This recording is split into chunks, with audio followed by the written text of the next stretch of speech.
नमस्कार, स्वागत है आपका सीएनबीसी आवाज की इस खास पेशकश भारत उदय में। जी हाँ, भारत का जो राइजिंग चैनल है वो अब पूरी दुनिया में अपनी धाक जमा रहा है और हम बहुत बड़े लक्ष्य को लेकर के आगे बढ़ रहे हैं। आज़ादी के 75-76 साल होने के बाद एक ये मन में ज़रूर आकांक्षा होती है कि इस समय हम कहाँ हैं, उसका एक स्टेटस चेक लिया जाए। साथ ही जो हमने बड़े टारगेट्स रखे हैं, $5 ट्रिलियन की इकॉनमी बनने का, थर्ड लार्जेस्ट इकॉनमी बाई 2029 बनने का, इन सब के मद्देनज़र आज हम कहाँ खड़े हुए हैं और हमारा फोकस क्या होना चाहिए। क्या सारी जो इंस्टीट्यूशनल तरीके से हम ग्रोथ की तरफ बढ़ रहे हैं वो बिल्कुल ठीक है, दुरुस्त है, या हमें थोड़ा फोकस शिफ्ट की ज़रूरत है। और साथ ही एक सवाल हमेशा भारत जैसी इकॉनमी के साथ जुड़ता है कि हम नंबर्स की बात जब करते हैं कि जीडीपी हमारी बढ़ गई है, $4 ट्रिलियन की हो गई है, हम 5 ट्रिलियन की तरफ बढ़ रहे हैं, तो क्या इनकम का डिस्ट्रीब्यूशन भी उसी तरीके से हो रहा है, यानी पर कैपिटा इनकम भी उसी रफ्तार से बढ़ रही है, या कहीं पे एक इनकम डिवीज़न में दिक्कत है। तो ऐसे तमाम सवाल आपके मन में होंगे, उन्हीं को आज जानने की कोशिश करते हैं कि इस वक्त हम कहाँ खड़े हैं और यहाँ से आगे का रास्ता किस तरह हमें तय करना चाहिए, जिससे भारत सही मायने में एक आर्थिक शक्ति के रूप में स्थापित हो सके और हम ये कह सकें कि वाकई हमारा पूर्ण रूप से जो आर्थिक उदय है वो हुआ है। इसी पे आज हम बातचीत करेंगे। हमारे साथ जो विशेष मेहमान है, मैं उसका परिचय करा देता हूँ। बीसीजी एशिया पैसिफिक के चेयरमैन जन्मेजय सर हमारे साथ स्टूडियो में। सर, बहुत बहुत स्वागत है आपका।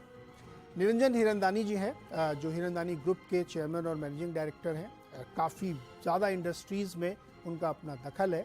इसके साथ ही राजेश शुक्ला जी हमारे साथ हैं, जो प्राइस के एमडी एंड सीईओ हैं। राजेश जी, बहुत बहुत स्वागत है। और सुनील सुब्रमण्यम जी हैं, जो एक एसेट मैनेजमेंट कंपनी के एमडी एंड सीईओ हैं, सुंदरम एएमसी, और बहुत ही क्लोजली मार्केट, कंपनीज, उनके कामकाज पे नज़र रखते हैं। आप सबका सर बहुत बहुत स्वागत है। तो बिना समय गंवाए हुए तुरंत बढ़ते हैं। जन्मेजय सर, बहुत ही सिंपल सवाल है लेकिन फोकस जवाब है। भारत जो रास्ता इस समय तय कर रहा है या रास्ते में बढ़ रहा है इकोनॉमी को लेकर के, वो ठीक है एकदम? देखिए, बहुत सी चीज जो भारत कर रहा है वो बिल्कुल ठीक है। अभी देखिए, हम लोग का इंफ्रास्ट्रक्चर बहुत हद तक आगे बढ़ा है। आप रोड्स ले लीजिए, पोर्ट्स ले लीजिए, एयरपोर्ट्स ले लीजिए, रेलवेज ले लीजिए, रूरल हाउसिंग ले लीजिए, पावर का जो इलेक्ट्रिसिटी जो सब लोग विलेजेस में पहुंच गई है। दूसरा, आप देखिए कि डिजिटल पब्लिक इंफ्रास्ट्रक्चर जो इंडिया का है वो दुनिया में सबसे बेहतरीन है, without a doubt. Aadhaar, UPI, DigiLocker, फिर आप ये नए नए प्लेटफॉर्म्स जो आ रहे हैं, ओशियन, ये सब हम लोग एक्सपोर्ट कर सकते हैं इन लोग को अफ्रीका वगैरह कंट्रीज में। ये आबादी की जो है लाइफ को इम्प्रूव कर रही है। फिर हम लोग को इकोनॉमी में जो बेसिक मोमेंटम है उससे आप देखिए कि टेक्नोलॉजी, हम लोग इतने इंजीनियर्स प्रोड्यूस करते हैं वगैरह कि स्टार्टअप इकोनॉमी एक इंडिया की काफ़ी हद तक इस्टेब्लिश होके सेटल हो गई है। फिर हम लोग ने सब बहुत ही मैसिव रिफॉर्म्स किए हैं जो अब सेटल हो गए। जीएसटी जैसे कि काफ़ी हद तक सेटल हो गया। आईबीसी बैठ रहा है, उस तरफ आगे बढ़ रहा है, उसको सेटल करने में भी थोड़ी देरी है। मगर इंडिया जैसे कंट्री में हम कहते हैं ना कि कभी भी आप बॉम्बे में जाइए आजकल, तो क्या कहेंगे आप बॉम्बे में कि बहुत डेवलपमेंट हो रहा है कि साइट अंडर कंस्ट्रक्शन है। तो इंडिया भी साइट अंडर कंस्ट्रक्शन है, क्योंकि अभी हम लोग की ग्रोथ अच्छी है मगर डेवलपमेंट अभी तक दूर है। सब इंडियंस को जो है, जो बेनिफिट्स होना चाहिए डेवलपमेंट में, सबको नहीं मिल रहा है। तो उसके लिए हम लोग को पानी में हम लोग क्या करें, कैसे इम्प्रूव करें, पूंजी, डोमेस्टिक पूंजी का यूज कैसे हम लोग इम्प्रूव करें, और मानव पूंजी को हम लोग कैसे स्ट्रेंथन करें, ये सब बड़े इंपॉर्टेंट मुद्दे which is work under process. तो जनरल सर, इसको थोड़ा और नैरो डाउन करते हैं इसी सवाल को। 20, 25, 30 साल पहले, और थोड़ा पहले समझ लीजिए कि जब मैं चीन का गलत साइड कर रहा हूं लेकिन वो मुफीद बैठता है कि जब उसने अपने डेवलपमेंट का प्लान बनाया तो उसने अपनी पॉपुलेशन को देखा और उसके हिसाब से डिज़ाइन किया। हमारे यहाँ जो मैंने एक सवाल रखा था कि इनकम डिस्ट्रीब्यूशन भी साथ के साथ वैसी होनी चाहिए, तो हम ग्रो तो कर रहे हैं क्या, जैसे साइट अंडर कंस्ट्रक्शन है, बहुत सारे काम चल रहे हैं, सड़कों पे, डिजिटल पे, ब्रिजेस बन रहे हैं, रेलवे में मैसिव काम हो रहा है, लाखों करोड़ का प्रोजेक्ट है। ये वाकई एक ऐसा तो नहीं कि वन साइडेड डेवलपमेंट चल रहा है कि इमारतें खड़ी हो रही हैं लेकिन उसमें रहने के लिए क्वालिटी वाले लोग भी नहीं है हमारे पास, और एक डिस्ट्रीब्यूटेड इनकम के थ्रू हम चल रहे हैं। मतलब ये और सरल शब्दों में कहें, जॉबलेस ग्रोथ तो नहीं हम करने रहे। देखिए, पहले तो 3 अलग अलग बात आपने पूछी। एक तो चाइना का जो डेवलपमेंट 1980 और 90 में हुआ ना, उसके कोई ज़्यादा चर्चा नहीं होती है। पहले चाइना ने क्या फिक्स किया? पानी। सेकेंडली उसने क्या फिक्स किया? मानव पूंजी। और तीसरा उन्होंने क्या किया जो हम लोग कभी नहीं कर पाएंगे? Visa controls for movement in China. ये जो माइग्रेशन होता है इंडिया में, वो चाइना में अलाउड नहीं था। आप बीजिंग नहीं जा सकते थे, शंघाई नहीं जा सकते, आपको पास चाहिए। पास के बगैर आपको स्कूल नहीं मिलेगा, हेल्थ माने हॉस्पिटल नहीं मिलेगा। ये सब कंट्रोल्स थे बहुत स्ट्रॉन्ग। एंड शिफ्ट था to subsidize manufacturing against agriculture. India में वो कैसा कुछ मैन्युफैक्चरिंग को कभी सब्सिडी नहीं मिला है। तो पहले तो, और फिर जो डेवलपमेंट हुआ काफी हद तक एक्सपोर्ट लेड था। तो 2000 से 2010 में जो चाइना ने किया, वो 1 ट्रिलियन से 6 ट्रिलियन डॉलर की इकोनॉमी बन गई। 10 साल में 5 ट्रिलियन डॉलर, 6 टाइम्स। तो वो कोई नहीं किया, तो वो माने उनका वर्ल्ड में स्टेटस बढ़ा दिया, इम्प्रूव किया पॉवर्टी वगैरह, माने जो गरीबी को हटाने में सफलता हुई वगैरह।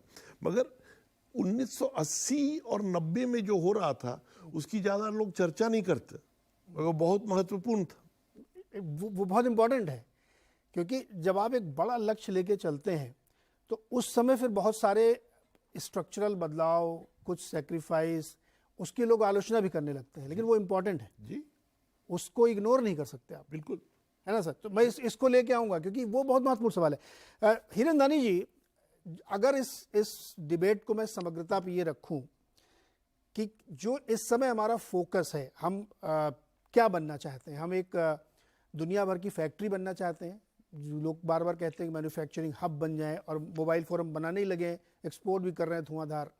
सर्विस हमारा पहले से है, लेकिन आपको एक रास्ता पकड़ना पड़ेगा बदलते ज़माने के हिसाब से। आपके हिसाब से जो हमारी इस समय की स्ट्रैटेजी है वो ठीक है, या उसमें आपको लगता है कि कोई एक चेंज की ज़रूरत है?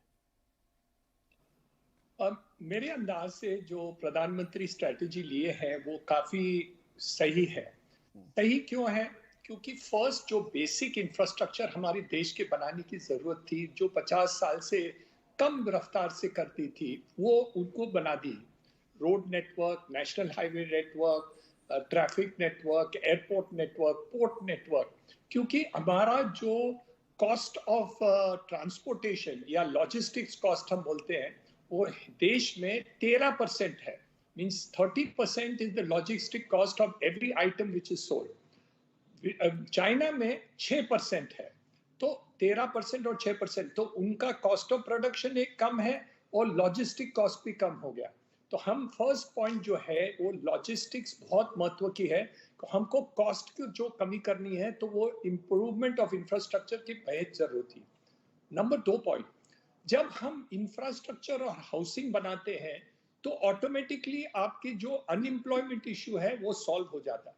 चाइना में जब तक वो लोग तरक्की कर रहे थे, 10% से ज्यादा जीडीपी कर रहे थे, जो अभी साहब ने भी बताया, उस समय हमें उनका अनएम्प्लॉयमेंट की जो प्रॉब्लम थी वो सॉल्व हो गया था, क्योंकि हाउसिंग और रियल इंफ्रास्ट्रक्चर में ज्यादा से ज्यादा लेबर ओरिएंटेड है, जो वहां हम अभी कर रहे हैं और अभी भी हम उसके ऊपर कॉन्सेंट्रेट करते हैं।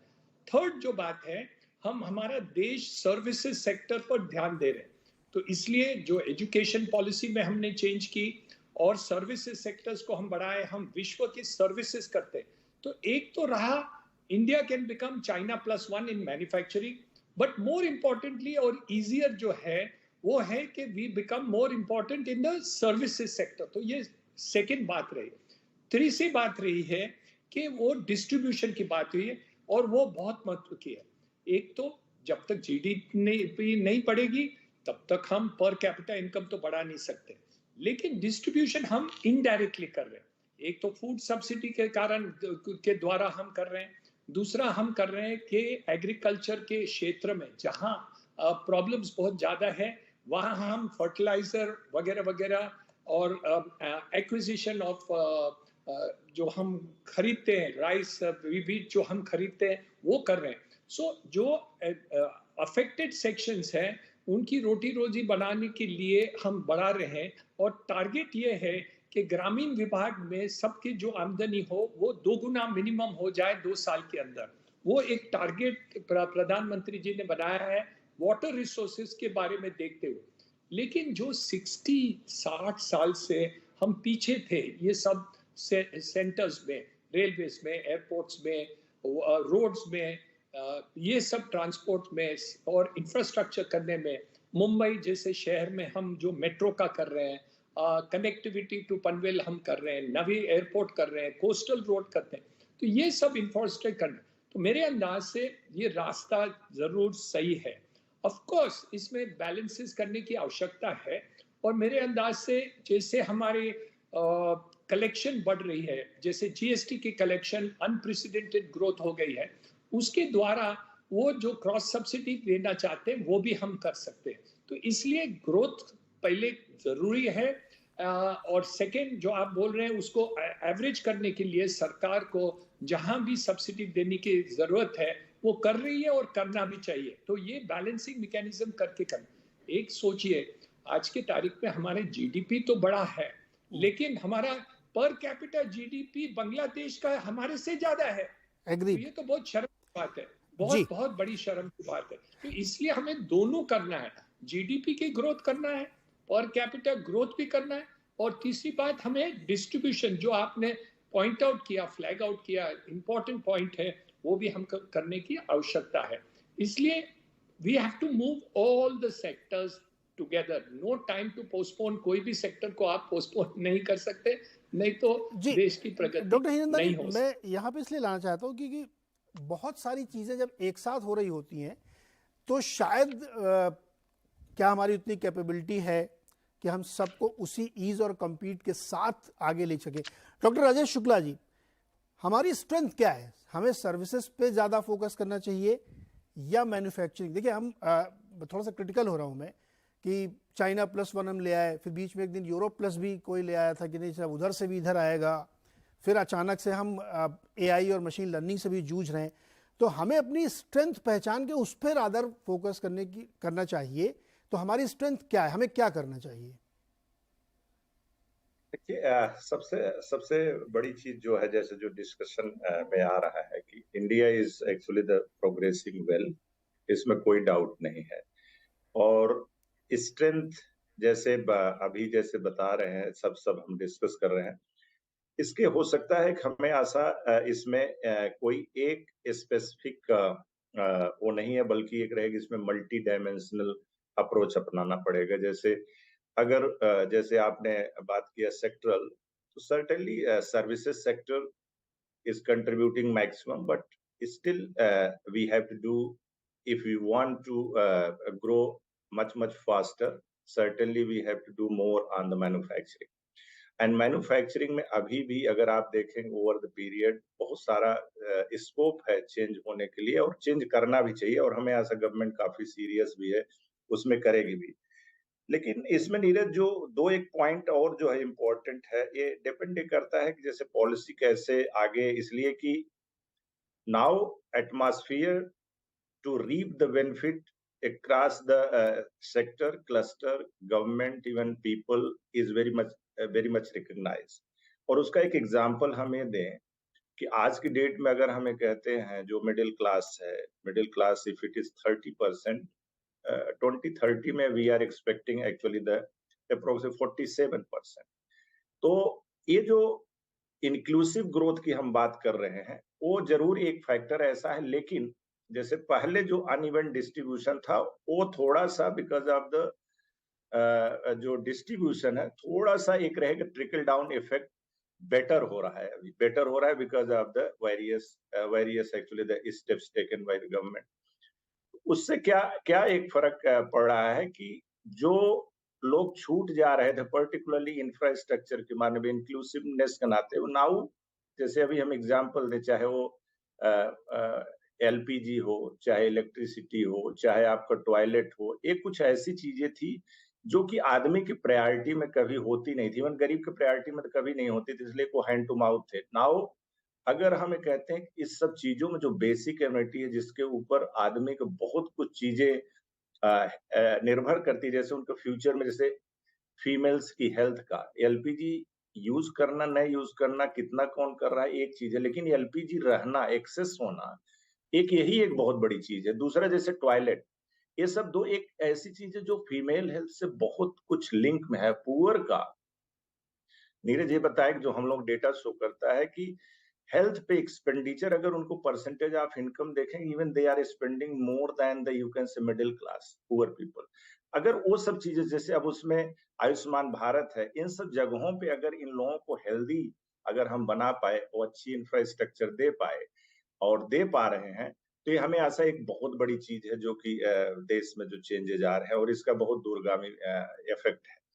दूसरा एक चीज और हमें कहना चाह रहे हैं कि जो आप ये कह रहे थे इंक्लूसिवनेस का, देखिए हर एक इकोनॉमी में जब इकोनॉमी बहुत तेज ग्रो करती है तो सर्टेनली आप देखिए टॉप और बॉटम में डिफरेंस होते हैं।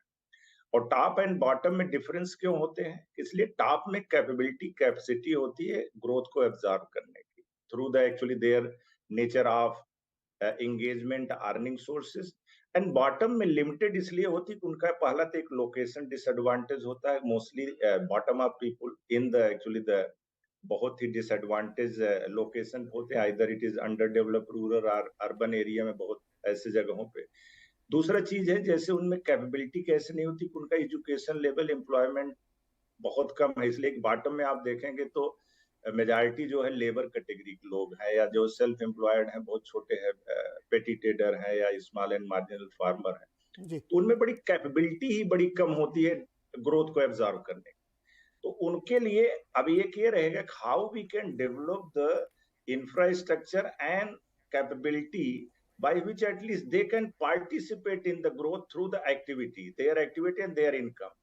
That is the actually the one of the challenge which I see actually the near in incoming days which need to be looked into. जी. And second point और एक चीज हम quickly बताना चाहेंगे, growth is happening and this is true, but it is uneven needed. Uneven if you look at the distance between the developed state versus the BIMARU state, ये gap थोड़ा सा बढ़ता जा रहा है। मीन्स अगर हम बीमारू स्टेट बिहार, झारखंड, छत्तीसगढ़ ये सब देखते हैं या उड़ीसा देखें या ईस्टर्न यूपी देखें, और इधर हम महाराष्ट्र, गुजरात और तमिलनाडु और आपका पंजाब, हरियाणा देखें, इनका इवन जो अगर हमारा जो इनकम ग्रोथ हो रही है ओवरऑल हमें बड़ा अच्छा दिखाई दे रहा है, लेकिन इनके बीच में गैप बढ़ता जा रहा है।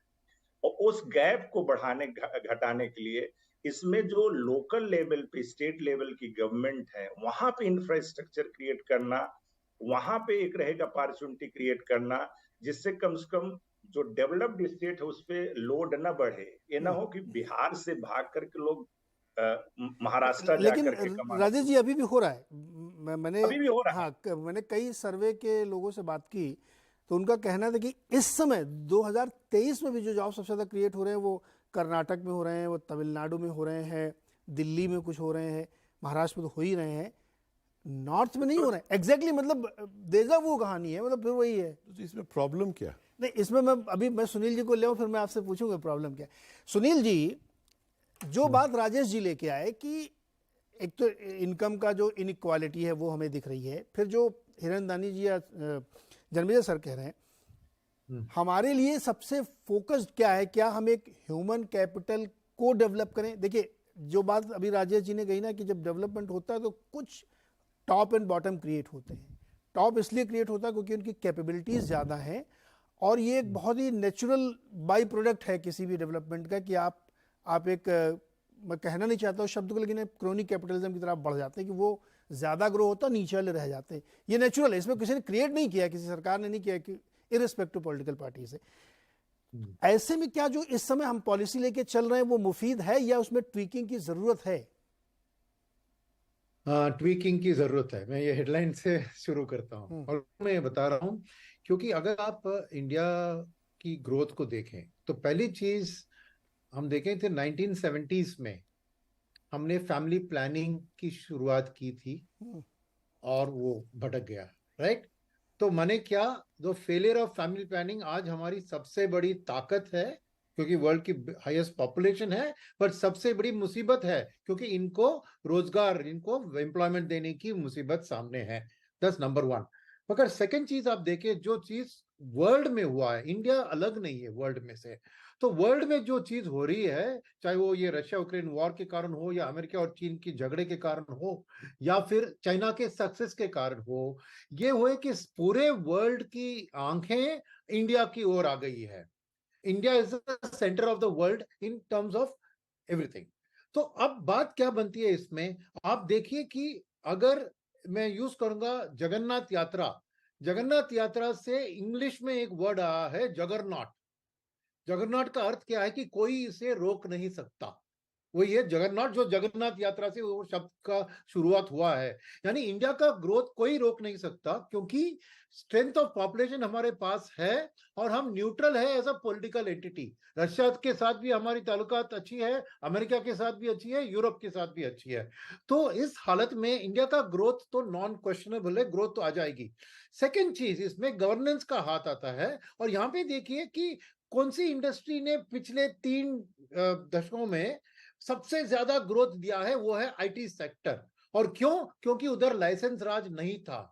तो लाइट टच गवर्नमेंट, क्योंकि प्राइवेट सेक्टर का ग्रोथ का पोटेंशियल भयंकर है compare to government led growth या गवर्नमेंट पुश ग्रोथ। तो लाइट टच, तो प्राइवेट सेक्टर को एक फ्रीडम देने की जरूरत है क्योंकि आईटी सेक्टर ने बताया कि हमारे हाथ में दे दो तो प्राइवेट सेक्टर ग्रोथ को जबरदस्त बढ़ा सकती है। अब ग्रोथ को बढ़ाने में इकोनॉमिक्स में कहते हैं कि 3 फैक्टर्स होते हैं of production, right? Land, labour और कैपिटल। अब लेबर का प्रॉब्लम नहीं है, हमारे पास तो वर्ल्ड की highest population, highest middle class है। लैंड में हम 7th largest country in the world है, तो लैंड की भी दिक्कत नहीं है। प्रॉब्लम होती है कैपिटल की दिक्कत, और कैपिटल को हम 3 भाग में स्प्लिट कर सकते हैं। एक होता है डोमेस्टिक प्राइवेट कैपिटल, दूसरा डोमेस्टिक गवर्नमेंट ओरिएंटेड कैपिटल, और तीसरा फॉरेन प्राइवेट कैपिटल। अब प्रॉब्लम क्या है कि हम फुल्ली अभी government driven capital, government driven infrastructure पे डिपेंडेंट है, और गवर्नमेंट के लिए हम, गवर्नमेंट क्या कैसे फाइनेंस करती है, उसको बोरो करती है पब्लिक से।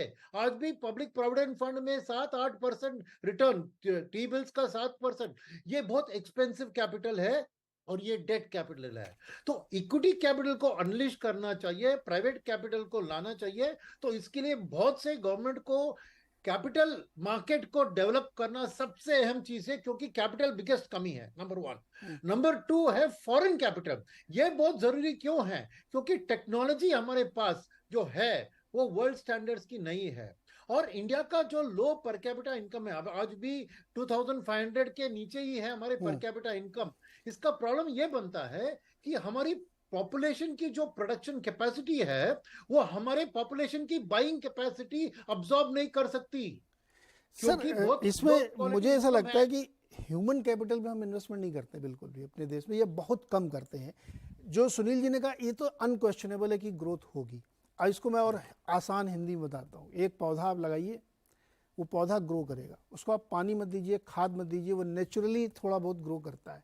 लेकिन जब उसमें एक माली आता है और उसमें पानी और खाद देता है, उसकी सुरक्षा करता है, उसमें दवाइयाँ वगैरह डालता है, तो बहुत तेज़ी से ग्रो करता है। हमें एक्चुअल में वो चाहिए, हमें एक्सपेडाइट करनी। ग्रोथ तो अनक्वेश्चनेबल वो तो हो ही जाएगी, लेकिन उसको एक्सपेडाइट करना है। क्योंकि उसका सबसे अच्छा उदाहरण मैंने आपको कहा कि वो एक एयरपोर्ट बन रहा है मुंबई के आसपास 15-20 सालों से, चाइना में यही 2 साल में बन जाता है।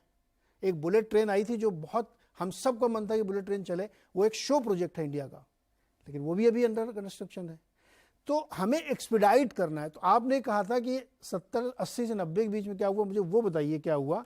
और दूसरा आपने कहा था कि अनइवन ग्रोथ हो रही तो क्या फर्क पड़ता है, दोनों से जोड़ के। तो देखिए ना, डेंग जियाओपिंग हाँ, मेरे हिसाब में चाइना का ग्रेटेस्ट लीडर रहा है, much above Mao, much above the others, क्योंकि बहुत से फंड वो माओ के इनर सर्कल में था और चुपचाप बैठा हुआ था, देख रहा था जितने गलतियों माओ किए जा रहे हैं, और वो 3 साल में आफ्टर टेकिंग ओवर कितने बड़े बड़े मैसिव चेंजेस लाए, कोई कहने की बात नहीं।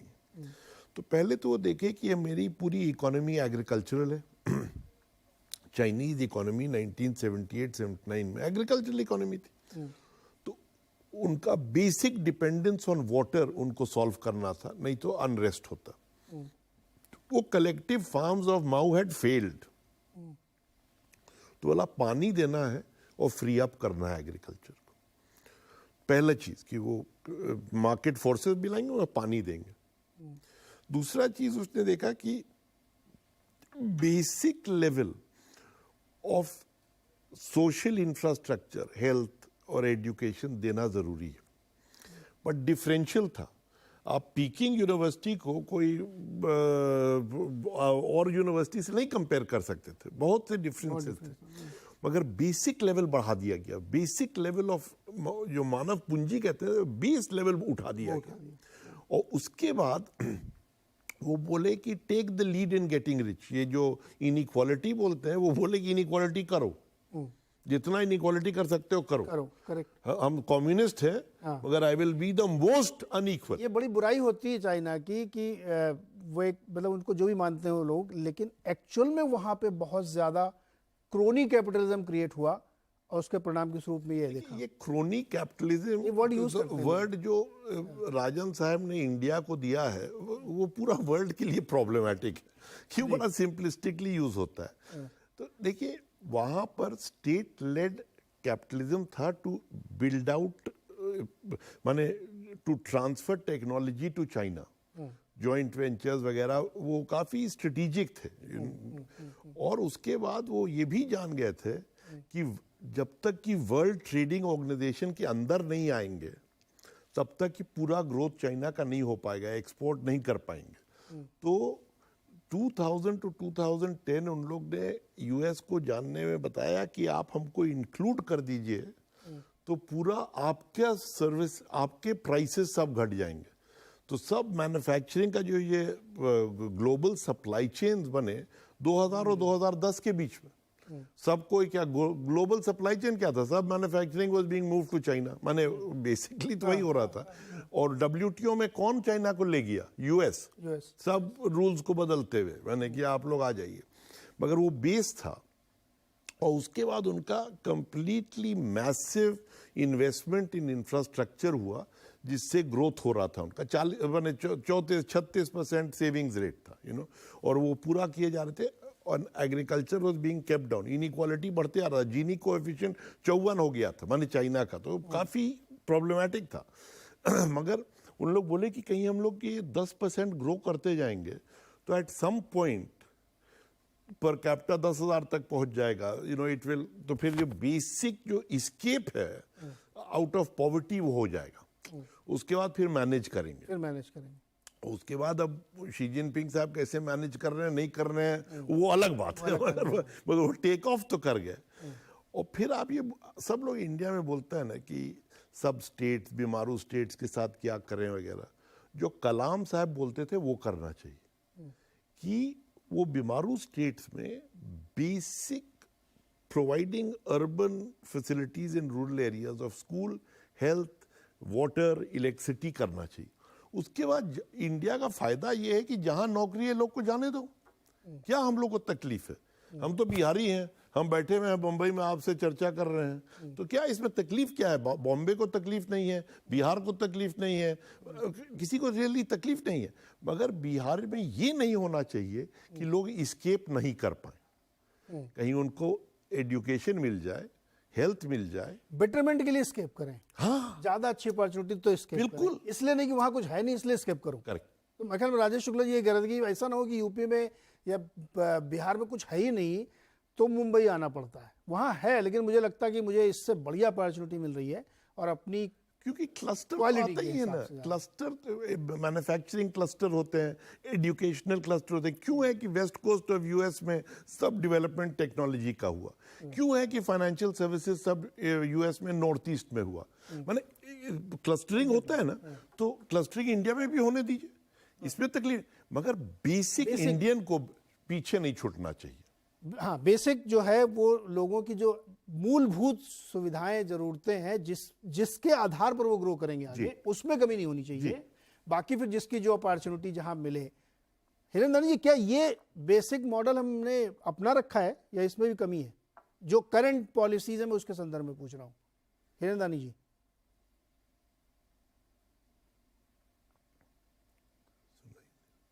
हिरेंद्र जी अनम्यूट करिए प्लीज अपने आप को। सॉरी, मेजर दो तरीके से हमें सोचना है। फर्स्ट जो है कि मैक्रो लेवल पर हम क्या अचीव कर सकते हैं, हमारा जीडीपी ग्रोथ, हमारे सेक्टरल ग्रोथ, या जो पोजीशंस हम एक एक सेक्टर में करना चाहते हैं। जैसे हम बोल रहे हैं कि services sector, manufacturing sector, infrastructure sector, education sector और बैंकिंग सेक्टर, फाइनेंशियल सेक्टर, ये एक मैक्रो पर्सपेक्टिव जहां हमें तरक्की हर सेक्टर में करने की आवश्यकता है। That is point number 1। वहां कोई दो मत नहीं कि हमें हर सेक्टर में ये प्रगति करनी। दूसरी बात रही कि हम कैसे बॉटम ऑफ द पिरामिड लोगों को पहुंचा सके। That is the second most important thing. ऐसे नहीं हो जाए किसको खाना नहीं मिले, या छत नहीं रहे, या पानी नहीं आए, या गैस नहीं हो, या टॉयलेट नहीं हो। ये दोनों segment top of the line and bottom line करनी चाहिए। थर्ड जो है, हम विश्व से सबको इंटीग्रेट करने की आवश्यकता है। हमें देश के लिए करना है लेकिन एक्सपोर्ट भी करना है। हमारे सीईओ अमेरिकन कंपनीज में करने चाहिए, हमारे आईटी वहां के काम करने चाहिए, हमारे नर्सेज बाहर जाने चाहिए, डॉक्टर्स जाने चाहिए, सबको जाना चाहिए, वो करना चाहिए। उसके अलावा हमें मैन्युफैक्चरिंग जो यहाँ कर रहे हैं वो भी हमें विश्व में बेचने की आवश्यकता है। इसलिए ये मैक्रो लेवल पर है, ये माइक्रो लेवल पर है। हमें दोनों का ध्यान रखना है। हमारे डेमोक्रेसी है, हम दोनों का ध्यान, खाली टॉप ऑफ द लाइन ध्यान रखेंगे तो ये डेमोक्रेसी नहीं चल सकती, क्योंकि लोगों को इलेक्शन के लिए जाना है और लोगों से ये वोट लेना है। तो इसलिए हमारी जो टारगेट्स हैं दोनों तरफ से ठीक होनी चाहिए, और वो आज की तारीख में वो लोग कर रहे हैं। हाँ, जरूर बात है थोड़ा स्लो है। जैसे अभी बातचीत हुई, मुंबई जैसे शहर में रेलवेज या मेट्रो का काम चल रहा है, तो हर जगह खोद काम चालू है, जाहिर है, और वो अभी तक पूरा नहीं हुआ है। लेकिन अभी इलेक्शन आ रहा है, मेरे अंदर से काफी काम पूरा हो जाएगा। क्रॉस हार्बर ब्रिज भी हो जाएगा, नए एयरपोर्ट भी खुल जाएंगे, कोस्टल रोड भी खुल जाएगा, और कुछ मेट्रो के सेक्टर भी इंक्रीज आ जाएंगे। तो मेरे अंदाज से ये रफ्तार से जो हम जा रहे हैं वो सही है, लेकिन इसमें गैप जरूर है। गैप क्या है? जो ईज ऑफ डूइंग बिजनेस बात करते हैं, कुछ शहरों में है, कुछ स्टेट्स में है, कुछ स्टेट्स में नहीं है, और वहां हमें प्रगति करने की आवश्यकता है। जैसे यूपी की बात करिए, हम अभी यूपी में डेटा सेंटर को लगाने गए थे, और हमें उम्मीद नहीं था कि हमें सब परमिशन और ईज ऑफ डूइंग बिजनेस जल्दी मिलेगी कि नहीं। लेकिन 30 दिन के अंदर land allotment, clearance of plan approval, environmental clearance, सब कुछ मिल गया, और इलेक्ट्रिसिटी कनेक्शन भी मिल गई। तो कुछ परिवर्तन तो ये बीमार स्टेट्स में भी आ रही है, यूपी में तो काफी हम परिवर्तन देख रहे हैं। तो मेरे अंदाज से काफी जो बातें चल रही है वो सही है। जो गैप्स हैं वो दुख की बात है, क्योंकि उस एरिया में प्रगति नहीं होती। जहां जैसे अभी बातचीत हुई, हम एजुकेशन भी नहीं पहुंचा सकते, वो बहुत दुख भरी बात होती है। कहाँ खाना नहीं पहुंचता है, या एकदम जो गरीबी है वहां नौकरी नहीं मिल रही। तो इसलिए हमें ये जो लोएस्ट लेवल की बात है करना। दूसरी बात देखिए, मैं हमारा रियल एस्टेट की बात कर रहा हूँ। फर्स्ट टाइम मेरे होल करियर में जो अफोर्डेबल हाउसिंग सेगमेंट है उसकी तरक्की माना ग्रोथ कम रहा, और मिडिल और हायर लेवल में बढ़ी। मुझे तो मेरे सेक्टर के लिए या मेरे कंपनी के लिए तो ठीक है, क्योंकि हम मिड और हायर सेक्टर में ज्यादा काम करते हैं। लेकिन अफोर्डेबल सेगमेंट में बढ़ोतरी क्यों नहीं हुई? क्योंकि जो इंटरेस्ट रेट बढ़ा है, आरबीआई ने जो ब्याज बढ़ाया है, वो जो अफोर्डेबल सेक्टर है वो लोग घर नहीं खरीद सकते, इसलिए ये प्रॉब्लम रहा। हमने आरबीआई को भी बताई है कि ये आपको करेक्शन जल्दी करना चाहिए, नहीं तो अफोर्डेबल हाउसिंग की जो ग्रोथ है और जो रियल जरूरत है वो उसकी प्रगति नहीं होगी। सो जी यस, जी नहीं सर, मुझे bottom line is working, but हमें ऐसा जहां मुझे लगता गैप्स है है उसको पूरा कि करना। इस चर्चा से जो हम लोग थोड़ा थोड़ा करीब पहुंचने की कोशिश कर रहे हैं कि हम सब कुछ एक साथ करना चाहते हैं। ये मुझे बहुत लगता है ऐसा कि सब एक साथ करेंगे, पूरे देश में सब कुछ एक साथ होगा, जो कि मुझे, मेरे हिसाब से, आप लोग बताइएगा मुझे लगता है कुछ चीज़ों पे एकदम फोकस होना चाहिए। और ये कैसे हो सकता है कि कोई प्रोजेक्ट आप शुरू करें, वो 10 साल तक बन रहा है, 5 साल तक बन रहा है, वो जल्दी अभी तो बार बार नितिन गडकरी जी कहते हैं कि पैसे कोई कमी नहीं है, भरा पड़ा पैसा चाहे जितना लो, फिर क्यों टाइम लगता है इतना? क्या बुलेट ट्रेन के पास फाइनेंशियल क्राइसिस है क्या? फिर क्यों नहीं बन रहा है वो? इसका मतलब कहीं ना कहीं पॉलिटिकल इश्यूज खड़े होते हैं, इसका मतलब कहीं ना कहीं या तो पॉलिसी मेकिंग में कुछ इश्यूज होते हैं, अदरवाइज ये कोई रीजन समझ में नहीं आता कि ये काम इतने कम समय में क्यों नहीं हो सकता। जब पैसे आपके पास है, लेबर आपके पास है, इंफ्रास्ट्रक्चर के सारे इंग्रेडिएंट्स आपके पास है, तो काम क्यों नहीं हो पा रहा है? एक छोटा सा ब्रेक सर, ब्रेक के बाद लौट के आके इसी सवाल को आगे बढ़ाते हैं।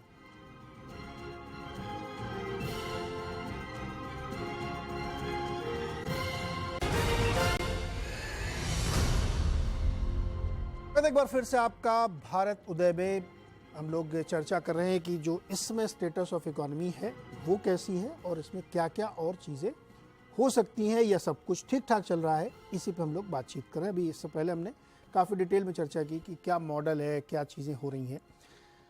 राजेश शुक्ला जी, हम लोगों ने कई बार चर्चा की है कि हमारे पास सबसे बढ़िया यंग पॉपुलेशन है, जिसके आप अभी जिक्र कर रहे हैं कि 2030 तक हमारे पास 47% मिडिल क्लास हो जाएगा।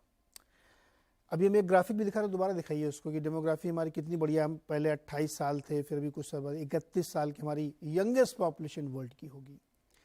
लेकिन इसमें से तकरीबन आधी पॉपुलेशन कम काम करती है या नहीं करती, या उसको काम की अपॉर्चुनिटीज़ नहीं, सही शब्द ये है कि उसको मौके नहीं है काम के।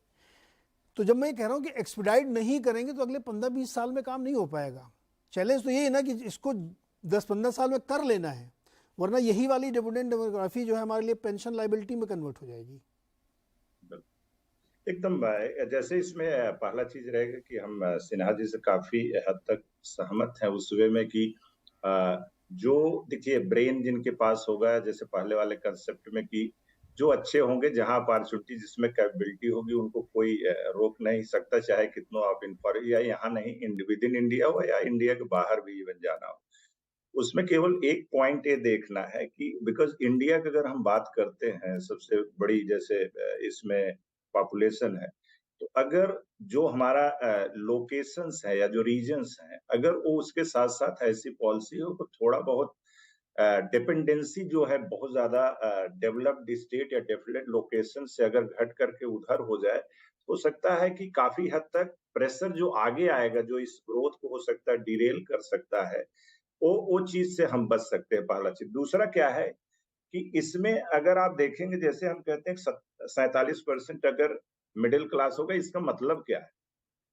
मिडिल क्लास का अर्थ उनके पास परचेजिंग पावर होगा particularly, and they are going to demand बहुत ही मॉडर्न उनको इंफ्रास्ट्रक्चर चाहिए। जैसे एग्जांपल दीजिए, आप देखिए स्कूल्स, जैसे जैसे इनकम बढ़ती है, लोग अपने बच्चों को गवर्नमेंट स्कूल से निकाल के प्राइवेट में, जैसे जैसे इनकम बढ़ती है, लोग गवर्नमेंट आपका हॉस्पिटल से प्राइवेट हॉस्पिटल, आपका जैसे ट्रैवल देखेंगे, ट्रेन से हट करके फिर आपका एयर ट्रैवल, या जैसे आपका छोटे घरों से हट करके बड़े घरों, तो लोगों को अब ऐसे घर भी चाहिए जिसमें सब कुछ फैसिलिटी हो, वहां आपका पर्टिकुलर जिम भी हो, वहां ब्यूटी पार्लर भी हो, इस तरह सबकी डिमांड बढ़ेगी।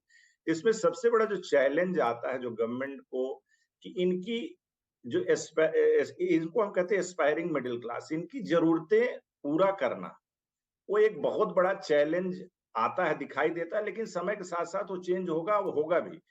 लेकिन इसमें क्या एक चीज दिखाई देती है कि अगर लोग गवर्नमेंट से प्राइवेट में शिफ्ट करेंगे, तो जो टैक्सेस चाहिए इनको सर्विसेज देने के लिए, जो इन बॉटम ऑफ पिरामिड के लिए, उसके लिए इनको इनकम चाहिए, तो मिडिल क्लास इनके उस दौर से बाहर न जाए, जिससे कम से कम इनके पास रहे। तो गवर्नमेंट के लिए एक चैलेंज रहता है कि इनके लिए सफिशिएंट इंफ्रास्ट्रक्चर, फैसिलिटी, ये सब चीजें दिलाए, जिससे कम से कम वो यूज करें एंड गवर्नमेंट को टैक्स दें।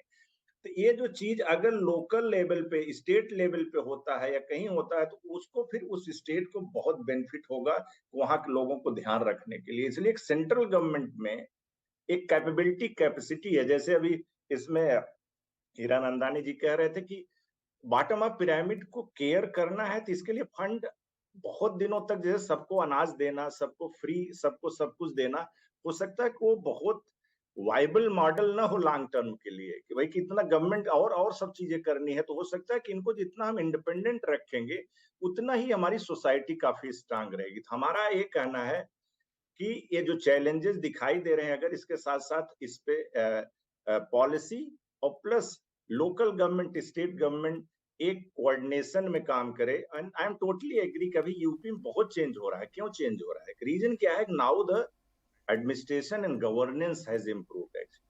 तो ये गवर्नेंस जो एक विल पावर है, ये हमें ऐसा हर एक लोकल लेवल पे दिखाएंगे। तो ये जो इस समय नीरज चल रहा है, ग्रोथ चल रहा है, ये बहुत ही इंक्लूसिव रहेगा, और इंक्लूसिव रहेगा तो सोसाइटी बहुत अच्छी और बड़ी ही खुशहाल सोसाइटी बनेगी इंडिया की।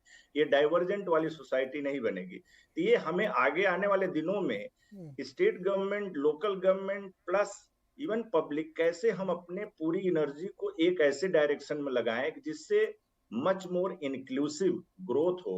वो एक किस्म से बहुत अच्छा रहेगा। जी सुनील सर, एक बहुत ही स्ट्रेट फॉरवर्ड सवाल है कि क्या जब हम स्पीडी डेवलपमेंट या ग्रोथ चाहते हैं तो हमें कुछ समय के लिए ये इनकम डिस्पैरिटी बर्दाश्त करनी पड़ेगी? बिल्कुल, क्योंकि कैपिटलिज्म इनइक्वालिटी को प्रमोट करती है, क्योंकि rich become richer and poor become poorer, one. Second is inflation बढ़ती है तो ऑटोमेटिकली डिस्पैरिटी भी बढ़ती है। और हम एक लो इन्फ्लेशन माने 2-3% की इन्फ्लेशन टॉलरेट नहीं कर सकते, because industry will not grow unless आपको 7-8% का इन्फ्लेशन हो, और वो भी कंट्रीब्यूट करता है डिस्पैरिटी को।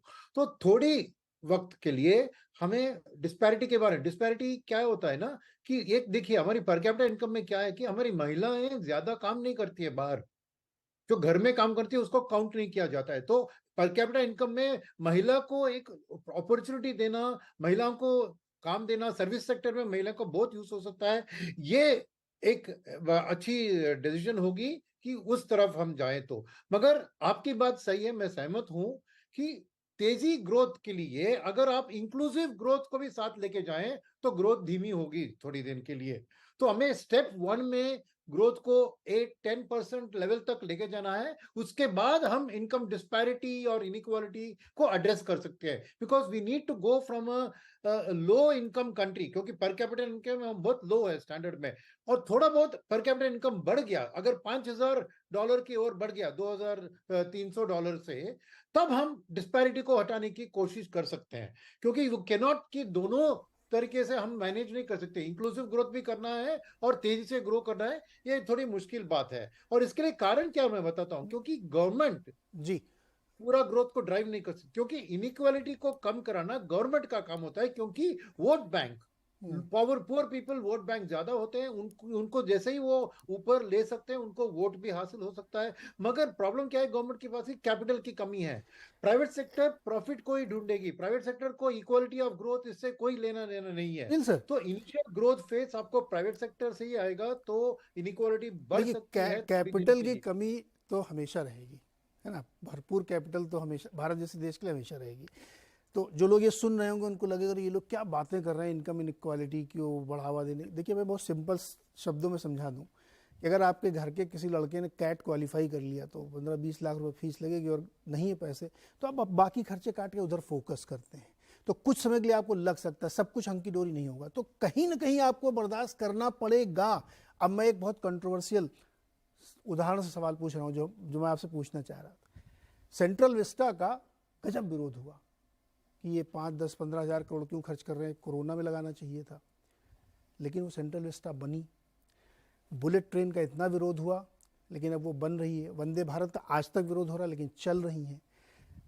तो कई बार ऐसा होता है कि बहुत स्ट्रांग डिसीजन लेने के लिए बहुत स्ट्रांग लीडरशिप और अनपॉपुलर डिसीजन लेने पड़ते हैं, तो क्या ये कई बार पॉलिटिक्स बाधा बनती है विकास में? देखिए, पहले तो ये आप 3 शब्द यूज किए, वो सब कंप्लीटली सिमेट्रिकल नहीं है। हाँ। डिसीजन पॉपुलर है कि अनपॉपुलर है versus decision opposed by opposition है। अच्छा, हाँ हाँ हाँ। जो डिसीजन लिए हैं वो लीडर का 70% पॉपुलैरिटी है, तो उतना तो अनपॉपुलर डिसीजन नहीं हुआ होगा। ठीक है, ठीक है। विरोध करना तो जरूरी है। अभी हम लोग को कौन डिसीजन प्राइड के लिए लिया जा रहा है, नेशनल प्राइड, कि हम लोग के पास भी बुलेट ट्रेन है, हम लोग ओलंपिक्स में 10 गोल्ड मेडल जीते हैं, क्रिकेट वर्ल्ड, कोई चीज नेशन को प्राइड देती है। अब वो कितने डिसीजन लीजिए आप प्राइड के लिए, नहीं लीजिए, मगर प्राइड इज इंपॉर्टेंट। जब तक कि हर भारतीय ना सोचे कि मैं गर्व के साथ कहता हूं कि मैं इंडियन हूं, तब वो उसको कैसे आप अनलॉक करेंगे ये प्राइड को? तो अब कोई डिसीजन सही होगा गलत होगा, इसमें हम ज़्यादा टाइम नहीं उस पर खर्च करना चाहिए। कि ऑपोजिशन को अपोज करना है, जो सब लोग, वो सब तो थोड़ा चलते रहेगा, नोक झोंक डेमोक्रेसी का, तो उसमें क्या करना है। मगर जैसे कि इनइक्वालिटी की भी जो बात हो रही थी ना, थोड़ा सा इनकम्प्लीट है। जब इनइक्वालिटी बढ़ती है, इसके ये नहीं माने हैं कि the position of the poor becomes worse, relatively worse. It is better, माने उनका पोजीशन 5 साल पहले से बेहतर है, मगर और लोग का और बेहतर है, तो वो गैप बढ़ जाता है, मगर उनका पोजीशन खराब नहीं होता। करेक्ट। ये हरदम थोड़ा सा एक इसको माइंड में रखना चाहिए। तो ये आप मानते हैं कि एक बहुत स्ट्रांग, मतलब यहाँ पे कोई इररिस्पेक्टिव की किसकी सरकार, मैं इस पर नहीं जाना चाह रहा, एक आपको बहुत ही स्ट्रांग लीडरशिप चाहिए फैसले लेने के लिए। मैं उदाहरण फिर वही चाइना की तरफ जाऊंगा कि बहुत मजबूत फैसले लिए जाते हैं, इवन अमेरिका में भी, जिसको गलतफहमी है कि अमेरिका में बहुत डेमोक्रेटिक तरीके से फैसले जाते हैं, तो दोबारा से इतिहास पढ़ें, वो जरूरी है कि नहीं है? देखिए, जो यहाँ पे हो रहा है। एक चीज मैं आपसे पूछता हूँ, पूरा पैनल से पूछ सकता हूँ। हाँ, पूरे पैनल दिखाइए, पूरा पैनल दिखाइए। कि 28 साल 1995 से 2023 the best performing economy China, second best performing economy जो 75 मिलियन से ज्यादा लोग की, माने वो 5 मिलियन का कंट्री का मत लीजिए बात, 75 मिलियन की बड़ी कंट्री, जो best performing country GDP growth में चाइना, थर्ड बेस्ट इंडिया है, सेकेंड बेस्ट कौन है?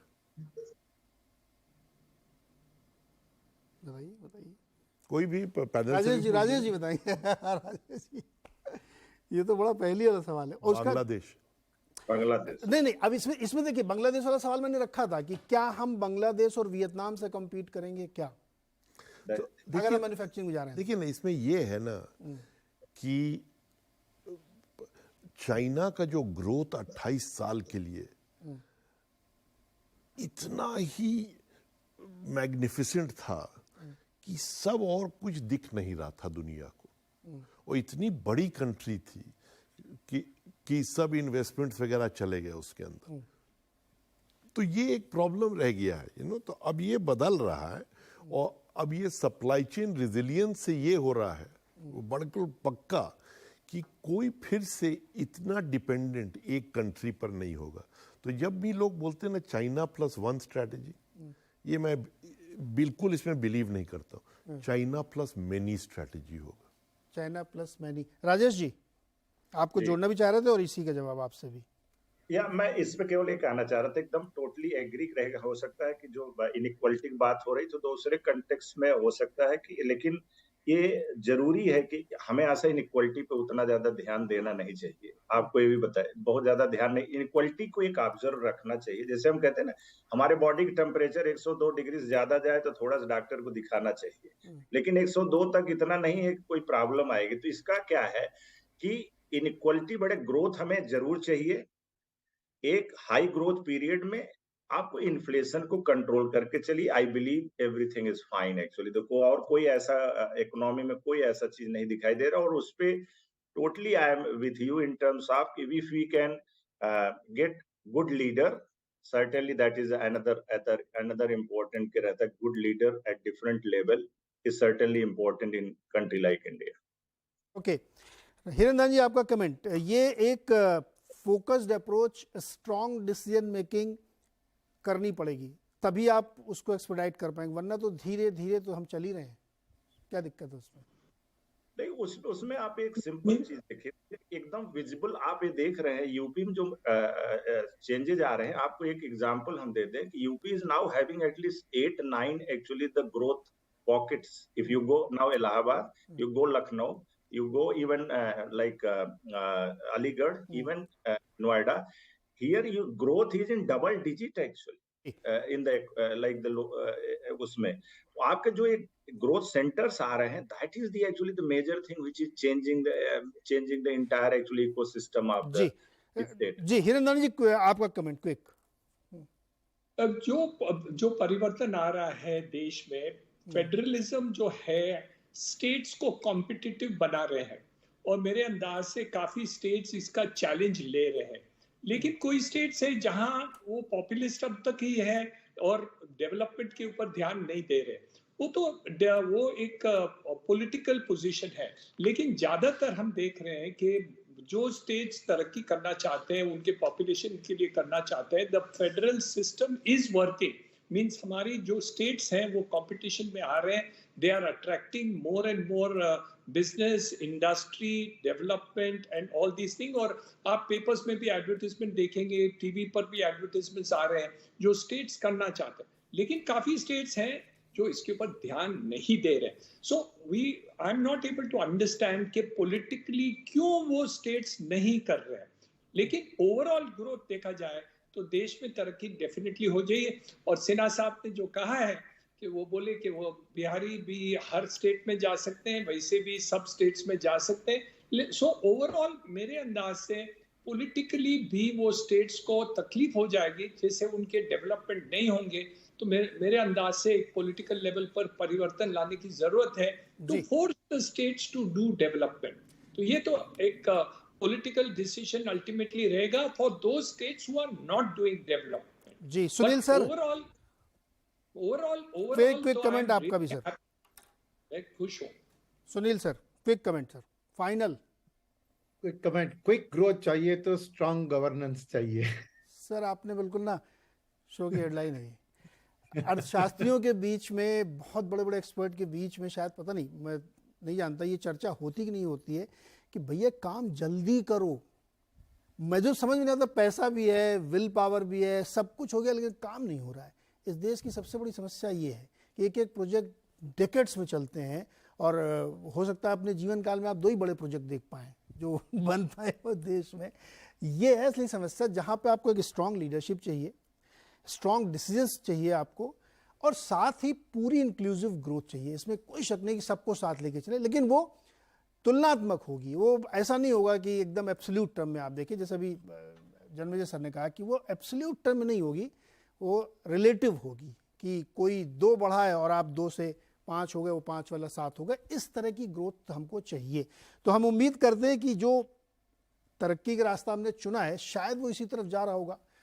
अगर पॉलिसी मेकर्स इसको सुन रहे हो तो मेरी एक ही रिक्वेस्ट है कि एक्सपेडाइट कर दीजिए. बाकी ज़्यादा तो हम नहीं अभी चाह रहे हैं आपसे, जो कर रहे हैं उसको बहुत तेज़ी से कर दीजिए. बहुत बहुत शुक्रिया आप सारे मेहमानों का हमारे साथ जुड़ने के लिए, और सुंदर दिवस की आप सबको बहुत बहुत शुभकामनाएं.